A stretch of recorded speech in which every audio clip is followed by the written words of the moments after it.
салом дӯстон, ҳамватанон, ҳамзабонони азиз.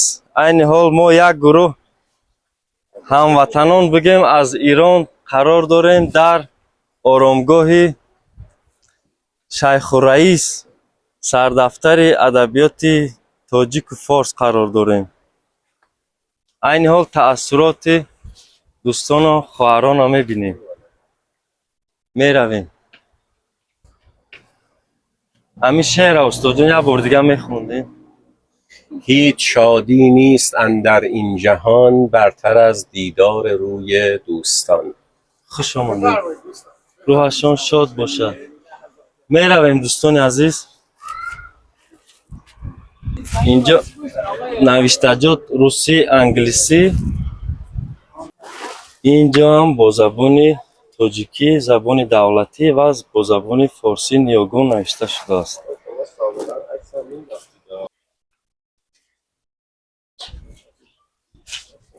میرزی تو میهمان آید همی. میرویم.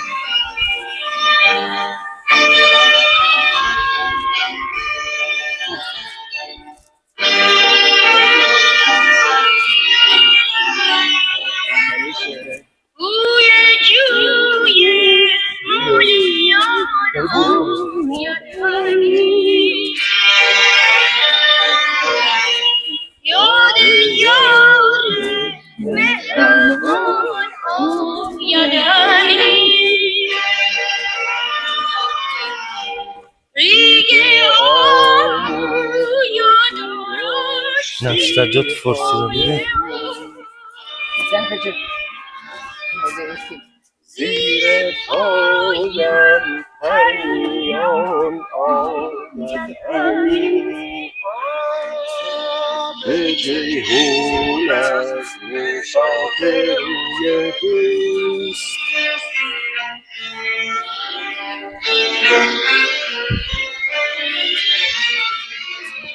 هنگ ما آمیان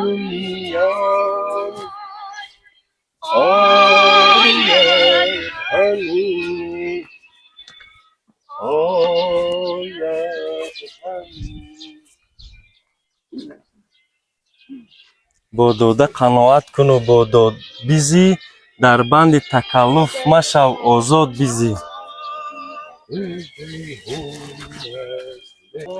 سخن آوردم و شمشیر و قلم نوروزی، تا به دستت بود و مایه هر پیروزی.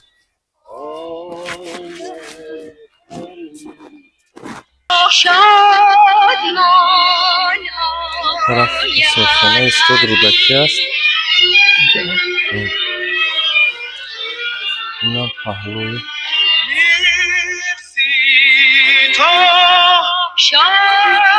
میرزی تو شادمان آید کنه. دوستانی ما عکس میگیرن، نوار میگیرن. بفرمایید. پلیز. سلام علیکم. سلام. خوش آمدین. اکه فرشاد محمد. سلام. اکه کامران. استادی سخن.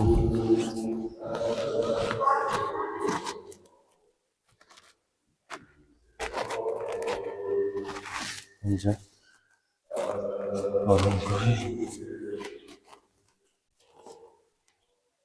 بابای رودکی.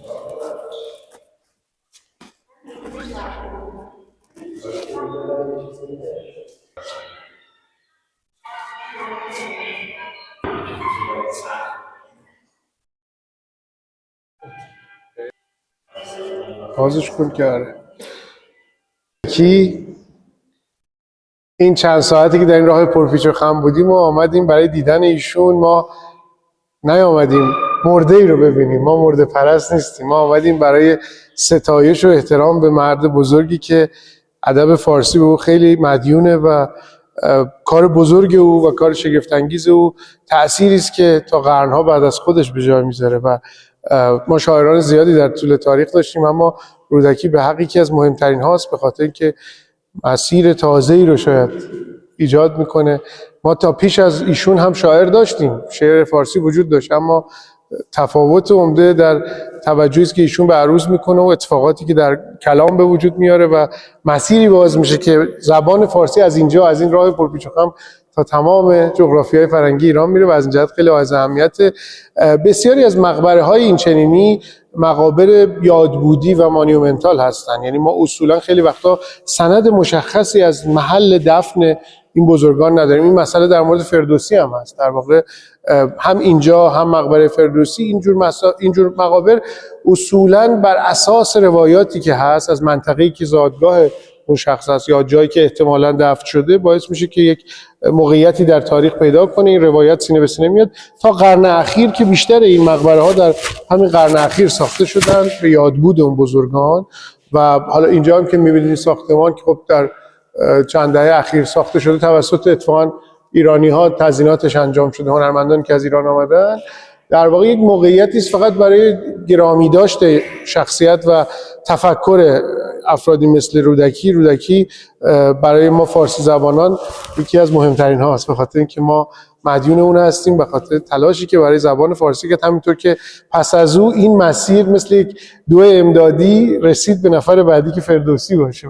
این مسیر همینجور پیوسته با این بزرگان است. من همیشه مثال میزنم که اگر فرهنگ، ادب و هنر ایران رو مثل یک تالار 100 ستون تخت جمشید در نظر بگیریم، هر کدوم از این نام‌ها یکی از اون ستون‌ها و رودکی قطعاً یکی از ستون‌های مرکزی این تالار 100 ستون با شکوه فرهنگ و هنر و ادب ایرانه که امروز ما این شانس رو داریم اینجا باشیم. من بیشتر نمیخوام سر شما درد بیارم. آقای دکتر قیسخانی عزیز خیلی دقیق‌تر درباره